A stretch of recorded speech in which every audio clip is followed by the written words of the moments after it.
창세기 19장부터 시작합니다.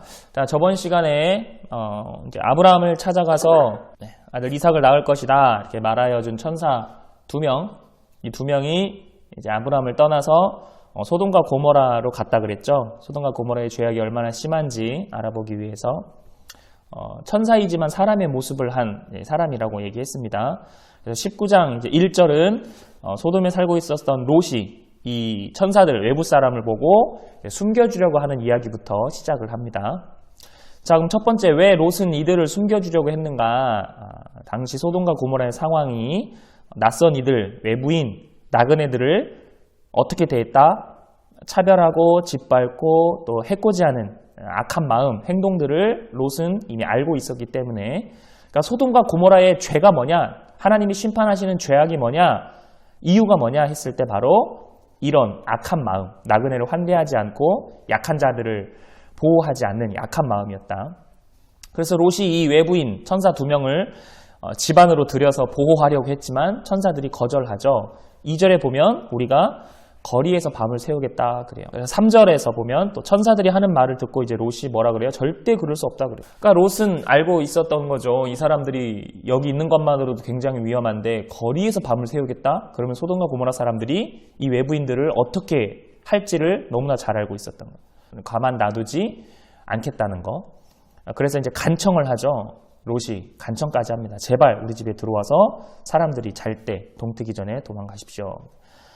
결국 이 천사, 이 사람들은 롯의 집에서 들어와서 쉬고 있으면서 식사를 하고 있을 때쯤 사건이 터진다 그랬죠. 4절에 보면 소돔 사람들, 중요한 건 노소를 막론하고 롯을 집을 에워싸고 외부인을 내놓으라고 얘기했다. 자, 왜 그 나그네들, 외부인들을 내어놓으라고 했습니까?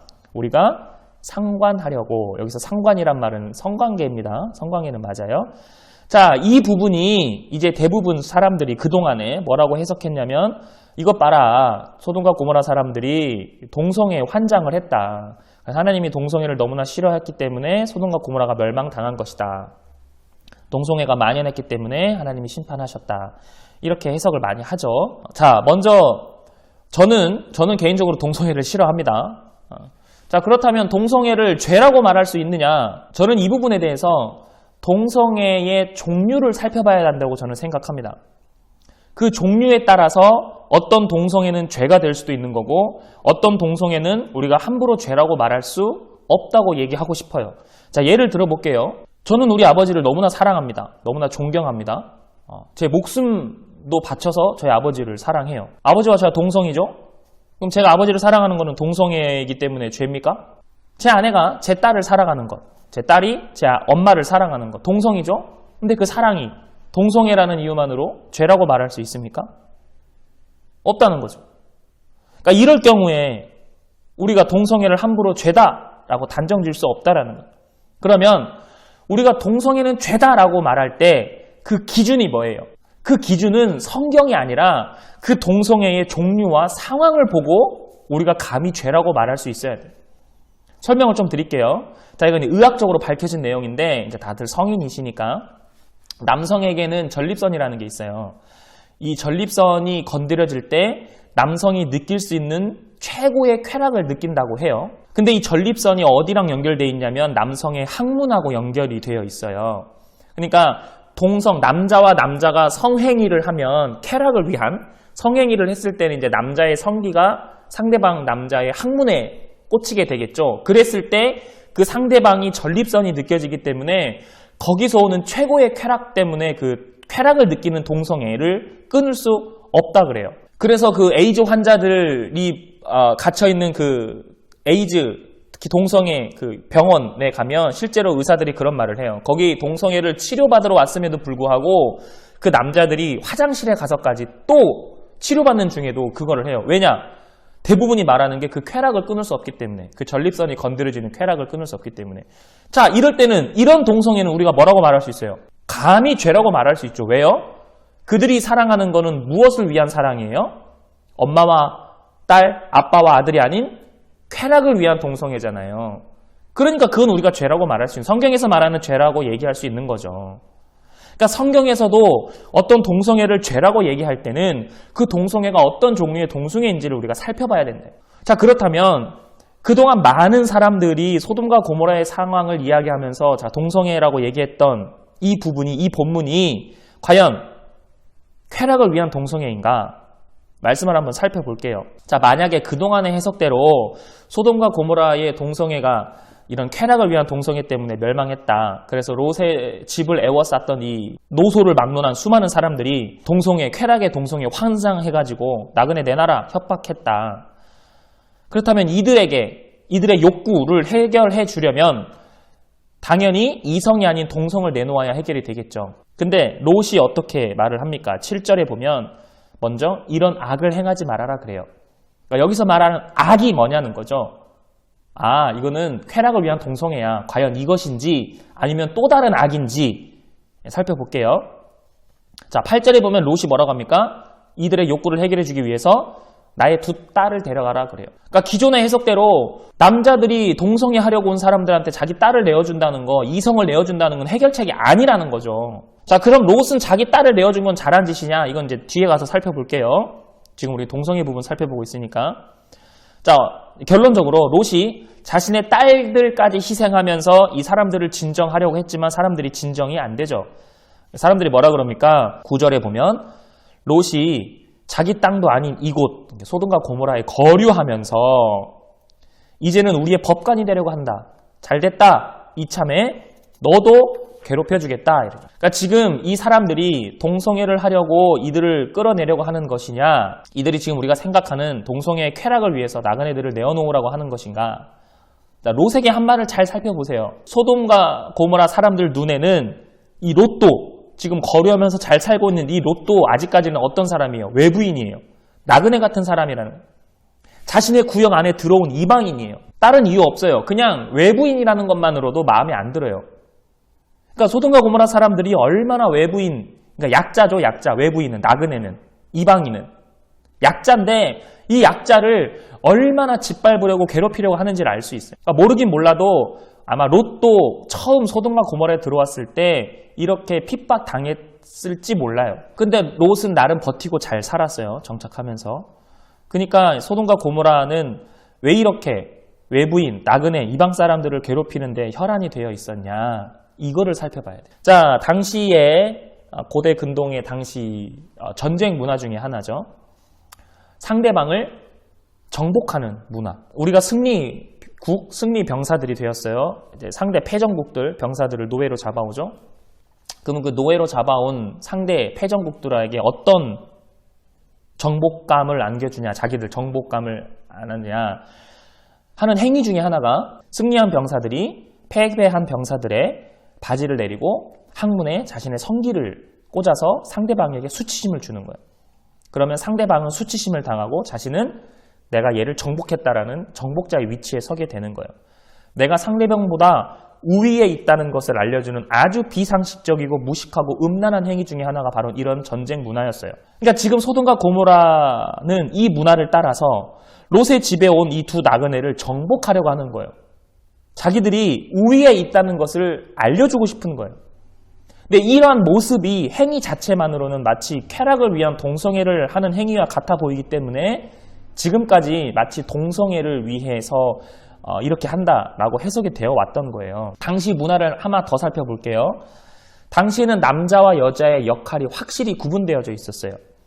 우리나라의 조선시대보다 훨씬 더 심하게.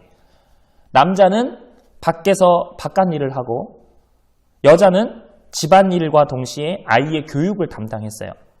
그리고 당시의 문화 중에 하나가 여자는 남자의 소유물이었어요.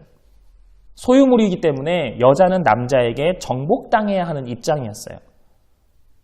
당시 문화입니다. 지금 말하는 거 아니에요. 그러니까 이것을 여자가 정복당해야 하는데 이 상대를 남자로 바꿔버리는 거죠. 그러니까 남자에게 여자 역할을 시켜주는 거예요. 그래서 그러한 성행위를 통해서 너 남자인데 여자 역할을 하는 거. 너 내가 정복했어. 라는 수치심을 주는 거죠. 이런 문화가 하나님이 기뻐하셨을까요? 너무나 싫어하셨죠. 너무나 싫어하셨죠. 왜? 남자든 여자든 모두 다 존귀한 존재이긴 하지만 어쨌든 여자는 그때 당시 문화가 어쩔 수 없다고 치지만 남자 대 남자로서 상대방의 남자를 존중하지 않고 무시하고 짓밟고 하는 이러한 행위들 하나님이 싫어했다는 거죠. 그러니까 약자를 보호하고 패전국이라 할지라도 그런 사람들을 보호하고 나그네를 환대하고 서로 사랑하고 안아주고 화평을 전하는 그런 마음들이 소돔과 고모라에 없었다라는 거예요. 그래서 하나님이 싫어하셨고 이런 소돔과 고모라의 행위 자체를 바로 죄악이라고 말하는 거예요. 자, 말씀 하나 살펴볼게요. 에스겔 16장 49절 50절입니다. 지금 여러분들이 보고 있는 창세기 19장 이 부분에 옆에다가 써놓으세요. 에스겔 16장 49절 50절에 보면 이렇게 기록되어 있습니다. 소돔의 죄악은 이러하니, 자, 소돔의 죄악이 나옵니다. 그와 그의 딸들에게 교만함이 있었고 또 음식물의 풍족함과 태평함이 있었다. 그럼에도 불구하고 뭐 했다? 그가 소돔과 고모라 사람들이 가난하고 궁핍한 자를 도와주지 아니하였으며 또 뭐 했다? 거만하였다. 그래서 가증한 일, 이 가증한 일이 바로 이거예요. 동성애가 아니라 가증한 일. 지들이 잘 먹고 잘 사는 것이 하나님의 은혜인 줄도 모르고 자기들이 잘나고 교만하고 거만하고 자기들의 어떤 힘으로 그렇게 됐다고 생각하면서 의시되면서 외부인들, 나그네들, 아무것도 없는 약자들, 어떻게든 살아보려고 발버둥치는 사람들을 뭐 했다? 수치심을 주고 정복하려고 하고 그러한 행위가 마치 동성애처럼 보였다. 상대방을 짓밟는 것, 이런 것을 나에게 행했으므로 그러므로 내가 보고 곧 그들을 없이 하였다. 정확히 기록되어져 있죠. 소돔과 고모라 우리 저번에 살펴봤잖아요. 어떤 도시였어요? 사해 주변에서 나름 중견 도시국가로 풍족한 삶을 살았던 사람들이고 그런 도시였잖아요. 그런 풍족함을 가난하고 궁핍한 자들과 나누지 않고 도와주지 않고 태평하게 자신들만 잘 먹고 잘 살았으며 오히려 그들을, 사회적 약자들을 억누르려고 하는 교만함 때문에 하나님은 소돔과 고모라를 심판하셨다. 여러분들 정확히 알고 계셔야 돼요. 소돔과 고모라의 심판은 동성애 때문이 아니라 하나님이 싫어하시는 죄악. 그러니까 하나님이 뭘 제일 싫어하세요? 이 세상의 모든 사람은 하나님을 믿건 안 믿건 그 사람의 선택이긴 하지만 모두 다가 하나님의 형상대로 창조된 하나님의 존귀한 사람들이에요.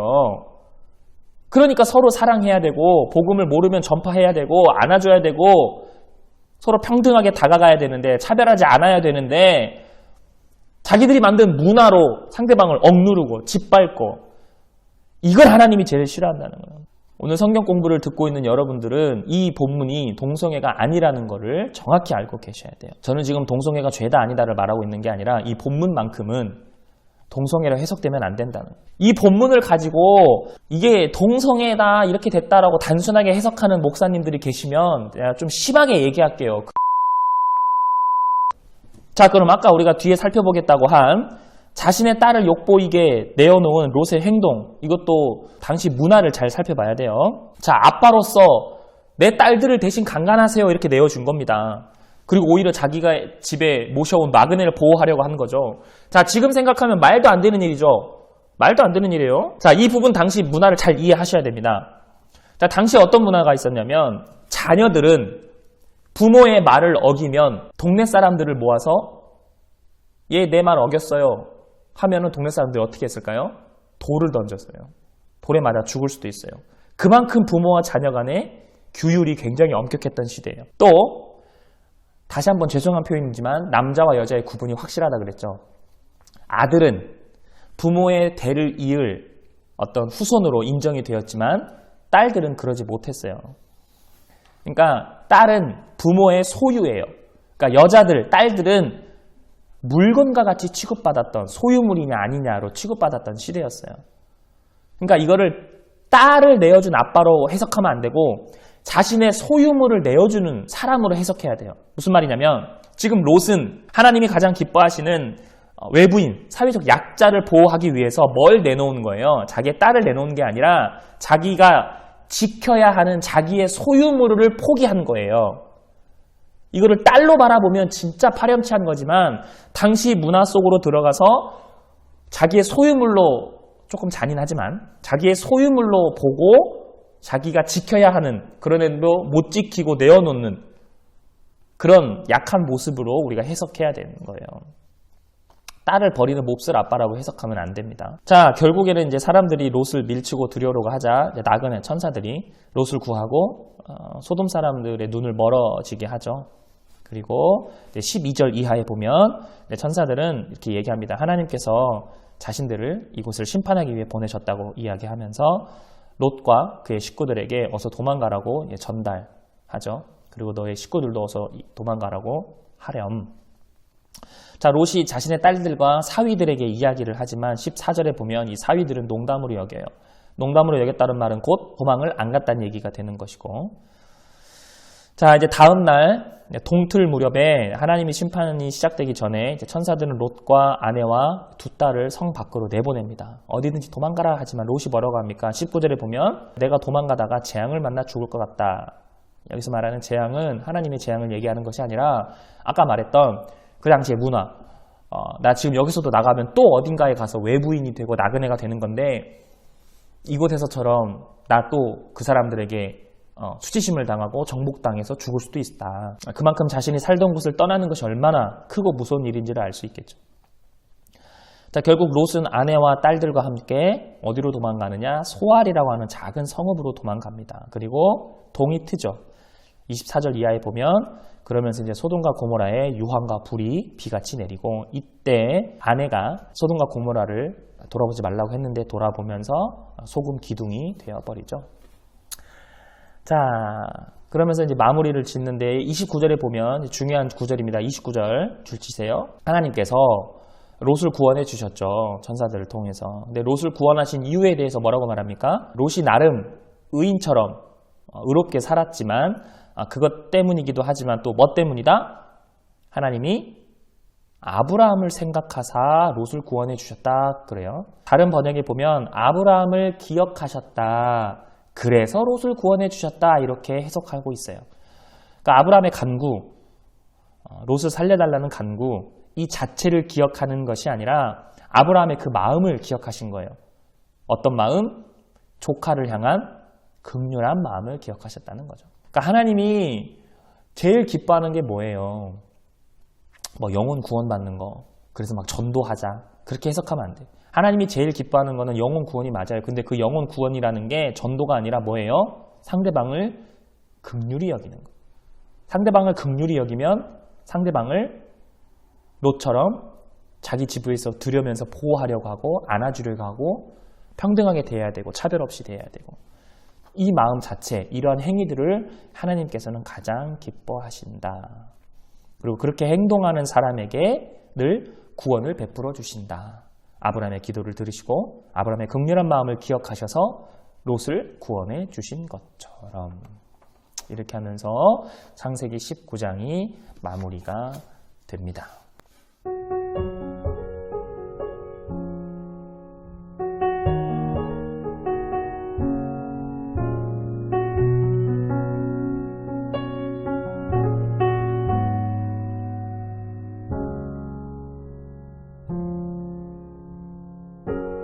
내가 사마리아에 가는 이유는 그곳에 울고 있었던 내가 있어서 햇볕이 따갑고 그늘도 없는 낮에 나는 기다렸단다. 내가 내게 오기를 아무도 찾지 않는 한낮의 물가에 어젯밤을 다 잠든 내가 내게로 온다. 아무도 찾지 않는 한낮의 물가에 이제껏 삶에 지친 내가 내게로 온다. 나는 사마리아 여인에게 말을 건다. 기쁨의 차 말을 건다. 하늘보좌 내려놓고 그래 여기에 왔다고. 넌 내게 다시 이리 재촉한다. 그 물을 내게 달라 한다. 넌 이미 보았다. 그 물이 여기에 바로 내 안에 있어.